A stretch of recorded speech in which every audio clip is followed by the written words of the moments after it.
Well, so then your political career started, and you were the youngest assemblyman in New York State since Theodore Roosevelt. How impressive. That's what they say. I don't know. I don't know how accurate, but I'll take it. I believe I was like the 5th all-time youngest. Wow. But at the time I was elected at 23 years old. Wow. My goodness. And I was the youngest legislator at that time. Uh-huh. Yes. And yeah, it was a proud moment for my family. It was a proud moment for the neighborhood. Yeah, it was exactly. like one of the guys made it, right? Uh-huh. And that's how I was able to get Hilda and I out of 753 Fox Street. And we moved to the 2nd floor of her mother's house in the east side of the Bronx. I came back to the east side of the Bronx in Soundview. And yeah. Yeah, so you've kind of got roots around the Bronx in different areas. Yes and no. I'm born and bred here, but even on Fox Street, that was my assembly district. Mm-hmm. So I don't know if you can accurately say that. I've lived in 5 different places, Tim, in my whole life, including now, and they've all been within the confines of the assembly district. Oh my goodness! Okay. That I used to represent, and I still live there. I love that. It's just that the most southern part of the district in the South Bronx was where Fox Street is. That was my first apartment. But then we came. So I started out in Soundview, went to Fox, then went to St. Lawrence, then to Leland, and now we're back at Boynton Avenue. Uh-huh. Well, now, I see here that what's interesting is during that time as assemblyman, you were an advocate for Amadou Diallo, the Kingsbridge Armory, the restoration of the Bronx River. The Armory comes later on. Oh, okay. So in 1999, right, I'm in my... I'm starting my 2nd term in the New York State Assembly. I got elected in '96, got reelected in '98, in February of '99. So I started my 2nd term in January of '99. Okay. February, we get this horrific telephone call in my district office first thing in the morning that there was a shooting 2 blocks away where cops were involved, gentleman was killed. My first question was, are the cops okay? And then I walked over. And when I walked over, I saw a lot of the media was out there. Come to find out, it was a young man around my age, West African, who was shot at 41 times and hit with 19 of those bullets. Wow. And then as you start to get more and more details of what happened, and as you go upstairs and you see the room, Amadou Diallo's room, the books on metaphysics, on religion, on history, you knew that this young man was well learned. And he didn't have a weapon on him. I immediately asked for a federal investigation, and sort of that was like my coming out, where people outside of my community, outside of the Bronx, started hearing my voice, because growing up, and even up to that point, I remember being stopped and pulled over with my cousin, with my Camry, my Toyota Camry that had assembly plates, and I was treated, because I wasn't in the uniform of a suit and tie, I was treated as if I was a young Latino who stole the assembly person's car. Wow. So I knew that it wasn't all police officers, but this was becoming more and more of an issue. And I got involved. That's where I met Sharpton. Sharpton gets called a few days later by the family, and it started getting involved in introducing legislation up in Albany on what we call the Diallo package. Remember, the venue was moved from the Bronx to Albany, the court's venue. So we were organizing rallies and protests up in front of the courthouse up in Albany. They painted the Bronx as if it was the Wild Wild West. They were talking about there were so many inconsistencies in that case. And unfortunately, the police officers got off. Everything from, they said it was too dark to disseminate whether or not his wallet was a gun or not. And that's the reason why they shot him. But they said that the reason why they pulled over in the first place is because he looked and fit the description of a rapist. Meanwhile, if it's too dark, How do you know he fits the description? Absolutely. If he fits the description from your car, then it's not too dark. Then you should have been able to tell that that was his wallet when you asked him for his ID. Absolutely.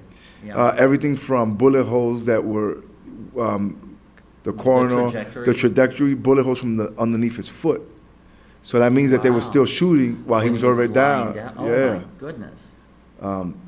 Yeah. So, I mean, if there's a silver cloud, I don't know if you could say that. If there's a silver cloud, is the fact that till this day I speak a lot with Miss Diallo. Mm-hmm.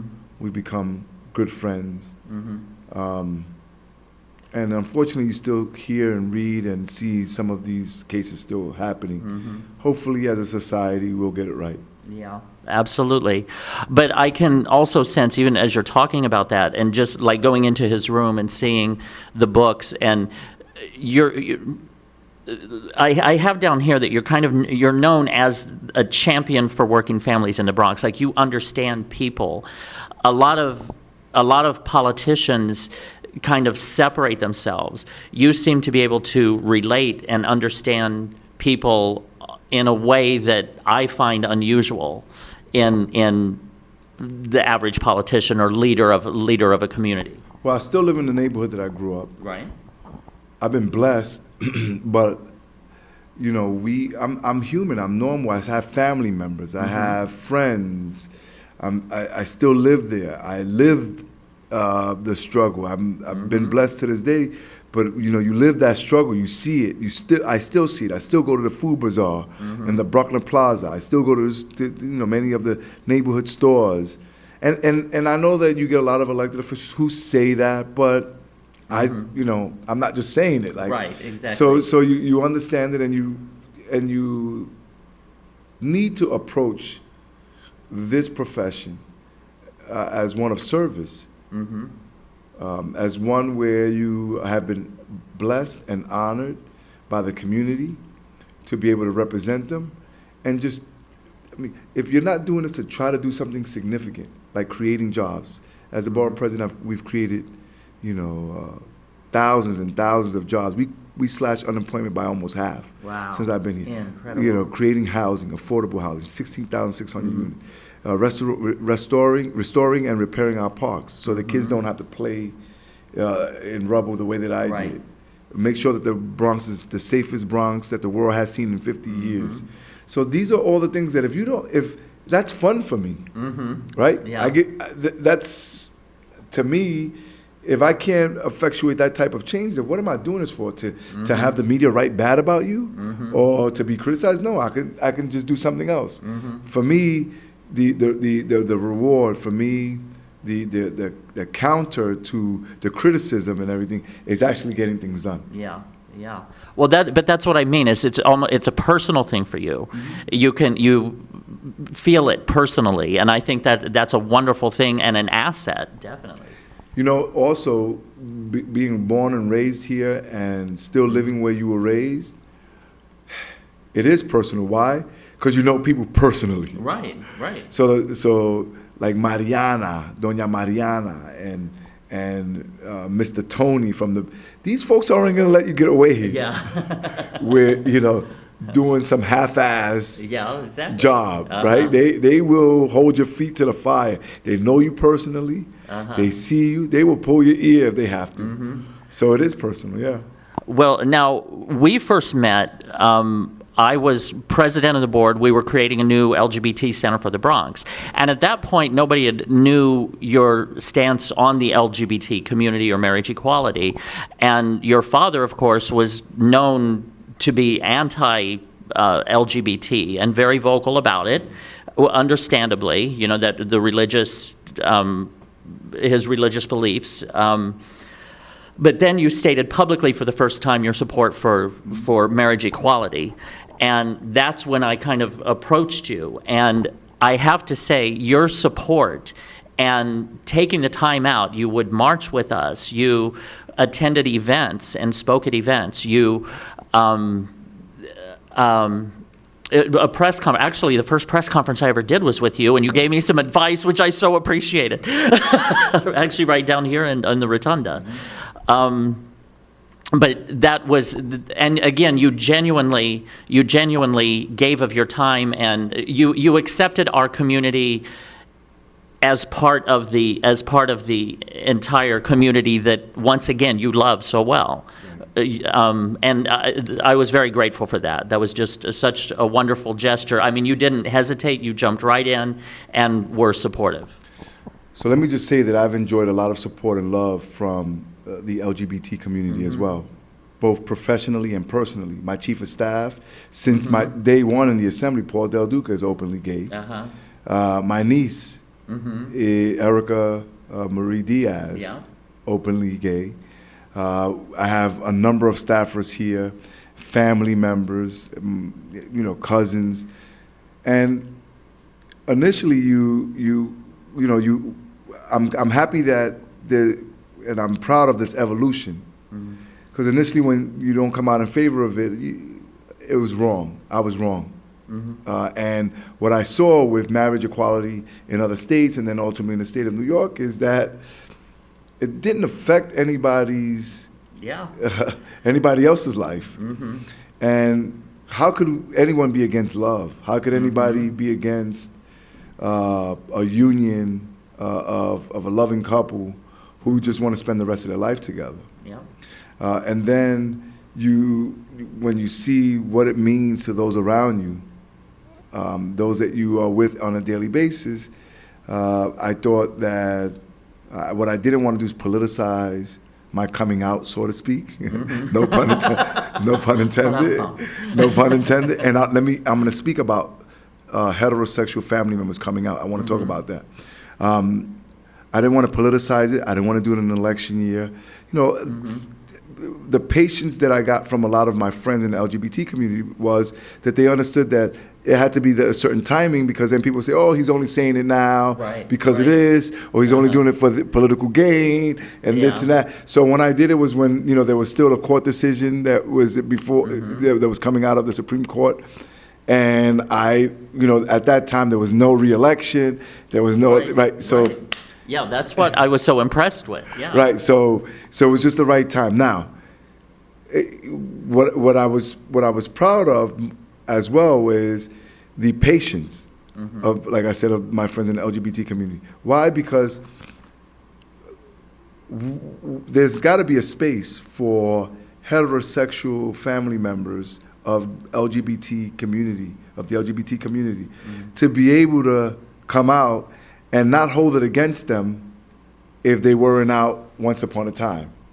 Right? A lot of people will say, oh, you out today? Well, we didn't like the fact that 2 years ago or whatever. If you do that, then it doesn't allow for other people to feel comfortable to come, right? I mean, when you talk about LGBTQ issues, it's not only about the individuals, but it's also about family members. And how, family members treat them, and how the acceptance and how they show love, right? Absolutely. So some folks in politics, they'll say, well, you weren't with us 10 years ago, and we don't care if you're with us today, but we're going to hold that against you. Yeah, right. Right. No, that's the wrong approach. What needs to happen, and what has happened with me, is this embrace, and then has allowed other heterosexual family members, because the borough president has come out, to be able to say, you know what, that he has a point, and I need to come out as well in support of my niece, my nephew, my son, my daughter, my brother, or my sister, or whoever it is. And so, it's all been great. The LGBTQ community has done a wonderful, wonderful job at helping us restore our reputation and rebrand and renew the Bronx, from entrepreneurs to professionals to health providers. We do a lot of great things. We've been putting our money where our mouth is. And if you look at the Callan Lord Center, there's the harm reduction facility on the 5th floor, put funding towards that. Very well that the Callan Law, they do a lot of outreach for the LGBT community in terms of health care and other issues. We're going to do the first ever in the city of New York. I put capital funding into it, working with SAGE. We're going to have the first 62-unit affordable housing development for senior citizens, for LGBT seniors, for the elderly. So that is something we're extremely proud of, and we're going to continue to do more. My goodness. Shameless plug, we have we've had an increase of 14% in tourism. So for those of you who are looking at this, please come to the Bronx. Enjoy the new Bronx. Go to ilovethebronx.com and you'll get a calendar of events, a listing of our cultural institutions. Come in, our eateries. If you're an Epicurean, you'll find it all right here in the Bronx. Absolutely. Absolutely.